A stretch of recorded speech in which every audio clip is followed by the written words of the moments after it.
Hello friends, good morning. कैसे हैं आप सब? उम्मीद करते हैं आप सब ठीक होंगे। मैं भी बिल्कुल ठीक हूँ। और आज न्यू व्लॉग स्टार्ट किया जा रहा है सुबह से ही। जैसे ही चौधरी साहब काम से वापस आए हैं वैसे ही हम न्यू व्लॉग स्टार्ट कर रहे हैं।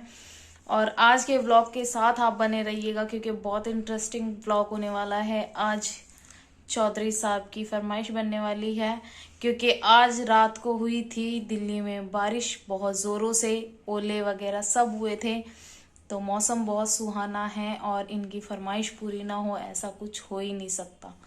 तो देखिए आज हम क्या बनाते हैं चौधरी साहब की फरमाइश। मुंह हेलो ऐसे ऐसे फ्रेंड्स, कैसे हो आप ऐसे सब। ऐसे मुंह बनाते हैं ये। आज बनाएगी ना ब्रेड पकोड़े और खाएंगे। सस्पेंस खत्म कर दिया। ब्रेड देखिए पकोड़े। सस्पेंस खत्म कर दिया चौधरी साहब ने खुद। चलो मिलते हैं थोड़ी देर में आपसे। तो देखिए गाइस, यहाँ पर मैंने ब्रेड पकोड़े की स्टफिंग की तैयारी कर ली है और मैं बनाने लगी हूँ ब्रेड पकोड़े। तो सबसे पहले मैंने ऑयल लिया। मैंने जैसे आपको बताया कि मम्मी हरिद्वार गई हुई है, तो हम लोग ज़्यादा तेल वगैरह गरम नहीं कर सकते हैं। तो पहले मैं तेल को डाल देती हूँ और सारी चीज़ें डाल देती हूँ, उसके बाद ही मैं गैस चालू करती हूँ ताकि उसमें कोई तड़का वगैरह ना लगे और सारी चीज़ें पक जाएं, क्योंकि फिर मम्मी को प्रॉब्लम हो जाएगी। और इसीलिए मैं सारी चीज़ें एक बार पहले डाल लेती हूँ और उसके बाद ही गैस ऑन करती हूँ। तो मैं ये स्टफिंग बना रही हूँ और मैंने ऑयल में ज़ीरा और साबुत धनिया और क्या नाम है, मैंने सारी चीज़ें डाल दी, अजवाइन भी डाल दी। मैं सही बता रही हूँ कि जो चीज़ मैं बनाती हूँ मैं उसी टाइम पर बना सकती हूँ, पर मैं जल्दी से किसी को ये नहीं बता सकती, एक्सप्लेन नहीं कर सकती मैं कि मैंने क्या क्या डाल दिया है। जैसे मैंने आपको पहले भी बताया था कि टीस्पून और टेबल स्पून ये चीज़ें मैं भूल जाती हूँ, मैं नहीं बता सकती क्योंकि मैं हमेशा अंदाजे से ही चीज़ें लेती हूँ और अंदाजे से ही बना लेती हूँ। तो देखिए मैंने यहाँ पर सारे सूखे मसाले भी डाल दिए हैं और ऑयल यहाँ पर गर्म हो गया था।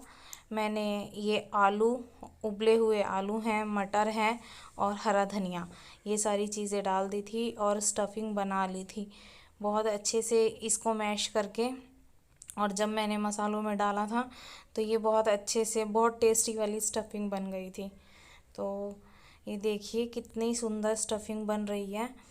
और यहाँ पे स्टफिंग बनाने के बाद मैंने इसे ठंडा कर लिया था। ठंडा करने के बाद ही इसे ब्रेड पकोड़े में भरो तो ठीक रहता है, वरना वो ज़्यादा टूटने लगते हैं। तो ठंडा होने के बाद मैं ये देखिए ब्रेड पर लगा रही हूँ। और ये सबसे टफ़ काम लगता है मुझे ब्रेड पे लगाना स्टफिंग को, क्योंकि स्टफिंग जल्दी से लगती नहीं है और जब लगती है तो मुझे डर लगता है कहीं ब्रेड टूट ना जाए। तो इसलिए मुझे बहुत ज़्यादा सबसे डिफ़िकल्ट काम यही लगता है कि ब्रेड पर हम स्टफिंग कैसे लगाएं। और जब ज़्यादा स्टफिंग लग जाती है तो भी ब्रेड पकौड़े मुझे बिल्कुल भी पसंद नहीं है। तो इसलिए थोड़ी कम वाली ही स्टफिंग अच्छी लगती है। तो यहाँ पर मैं सारे स्टफ़ करके और अब मैं इन्हें बना रही हूँ। तो बहुत अच्छे बने थे, बहुत अच्छे से चीज़ें बहुत अच्छे से मैनेज हो गई थी और बहुत सारे भी बन गए थे। तो चौधरी साहब मुझे बोलते रहते हैं घर में बना लो घर में, पर मैं थोड़ा बनाने का आलकस कर देती हूँ और बाज़ार से ही मंगा लेती हूँ। पर आज मैंने जब बनाए तो बहुत सारे घर में बन गए थे और बाज़ार से कई ज़्यादा टेस्टी, बहुत ज़्यादा टेस्टी बने थे।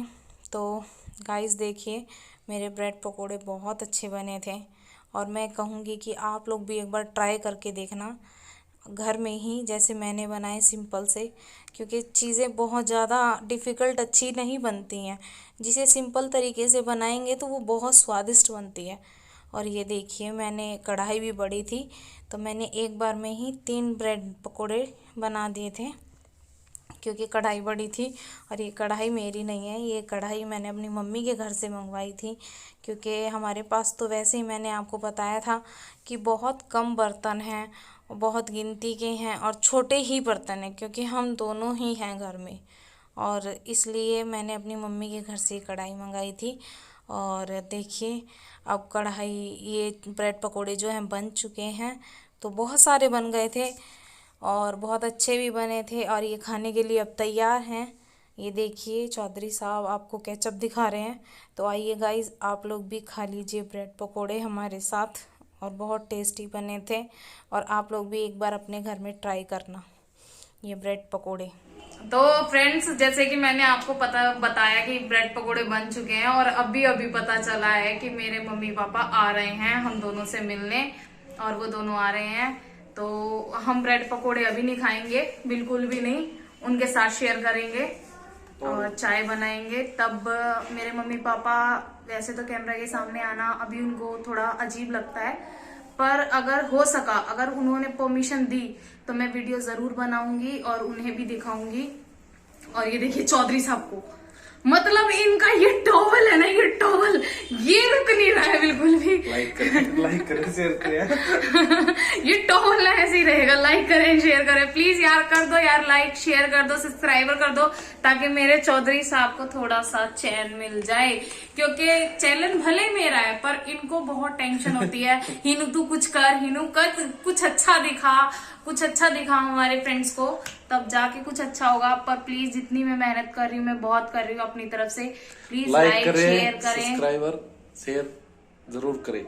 मैं बोलती हूँ ना, बीच में जरूर बोलेंगे, जरूर बोलते हैं, वैसे इनकी पीपनी नहीं खुलेगी। ये देखो मैं, अरे बड़े गंदे हो, मैं बात कर रही हूँ और फिर हटा दिया। देख लीजिए गाइस, जब मतलब मैं बात करने लगती हूँ ना, ये कैमरा इधर से उधर घुमा देते हैं या कुछ और बात घुमा देते हैं। तो प्लीज गाइस, हमारी नोकझोंक ऐसे ही चलती रहती है, तो आप बने रहिए और आगे देखिए। अगर मेरे मम्मी पापा ने परमिशन दे दी तो मैं वीडियो जरूर शूट करूंगी, आप सबको जरूर मिलवाऊंगी। तो गाइस मिलते हैं थोड़ी देर में। तो गाइस, मैंने आपको बताया था ना कि मेरे मम्मी पापा कैमरे पर नहीं आते हैं, और वो नहीं आए तो हम बहुत ज़्यादा लेट हो चुके थे, क्योंकि वो आ गए थे। और ये मैं फिर रात को सीधा मार्केट चली गई थी, क्योंकि मुझे घर जाना है मम्मी के पास, मंदिर में मम्मी आएगी तो, और इसीलिए मैं कुछ सामान लेने चली गई थी। और यहाँ पर मैं दुपट्टा देख रही थी अपना, ताकि मैं घूंघट के लिए एक दुपट्टा ले सकूँ। मेरे पास है पर वो बहुत ज़्यादा नेट का दुपट्टा है, तो पापा वहाँ पर आएंगे और मैं घूंघट नहीं कर पाऊँगी उस नेट वाले दुपट्टे से, इसलिए मैं अपना दुपट्टा लेने गई थी। और देखिए गाइस, मैंने यहाँ से अपना दुपट्टा ले लिया, और इसके बाद फिर मैं लेने लगी थी ये जूती, जिसे कहते हैं पंजाबी मोजड़ी, ऐसे कुछ बोलते हैं, मुझे नहीं पता, आप मुझे कमेंट बॉक्स में बताइएगा। हम लोग तो यहाँ पर जूती ही बोलते हैं इन्हें दिल्ली में। और यहाँ पर मैंने अपने लिए और अब अपनी मम्मी के लिए और अपनी छोटी नंद के लिए ली है। यहाँ से मैंने शॉपिंग की है, मैं आपको दिखाऊंगी, अगर मुझे टाइम मिल पाया तो मैं आपको ज़रूर दिखाऊंगी शॉपिंग के लिए। तो गाइज़, मैं अपने व्लॉग को यहीं एंड कर रही हूँ।